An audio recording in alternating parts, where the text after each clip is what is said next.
కొవ్వూరు మండలం పెనకలమెట్టలో టీడీపీ ఇంటింటి ప్రచారానికి శ్రీకారం చుట్టింది. ఆ పార్టీ సీనియర్ నాయకుడు పెండ్యాల అచ్చుబాబు ఆధ్వర్యంలో ఎన్నికల ప్రచారాన్ని ముమ్మరం చేశారు. రాష్ట్రాన్ని జగన్ సర్వనాశనం చేశారని మండిపడ్డారు. ఇసుక మద్యం పేరుతో సంపాదించిన సొమ్మును జగన్ తన ప్యాలెస్ కు తరలించారని ఆరోపించారు. రాష్ట్ర అభివృద్ధిని దృష్టిలో పెట్టుకుని అందరూ కూటమికి మద్దతు పలకాలని అచ్చుబాబు పిలుపునిచ్చారు.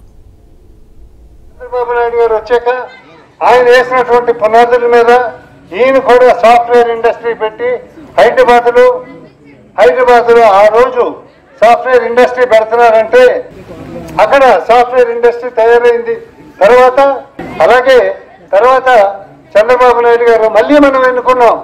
రాష్ట్రం విభజన జరిగాక మళ్ళీ ఆయన వచ్చి ఈవేళ అభివృద్ధి అన్న దాని మీద మన పిల్లల భవిష్యత్తు, మన రాష్ట్ర భవిష్యత్తు అన్న ఒక్క స్లోగన్ మీద ఆయన ముందుకు నడిచినప్పుడు ఆయనకి ప్రతి ఒక్కరు వచ్చి ఇది ఏదో టీవీలో చూపిస్తున్నాడు, స్క్రీన్ లో చూపిస్తున్నాడు, అక్కడ ఏమి డెవలప్మెంట్ లేదు అని చెప్తూ మనం అది నమ్మి ఈవేళ అక్కడ కట్టినటువంటి భవనాలు మన టిట్కో ఇల్లు మన రైతుల దగ్గర నుంచి మన వాళ్ళందరూ కూడా ఇళ్ల స్థలాలకి పెట్టుకున్న వాళ్ళు ₹1,00,000 చొప్పున వడ్డీ కట్టుకున్నారు. దానికి ఒక్కొక్క ఇంటికి కడితే ఈవేళ ఆయన వచ్చాక ఆ టిట్కో ఇల్లు ఇవ్వకుండా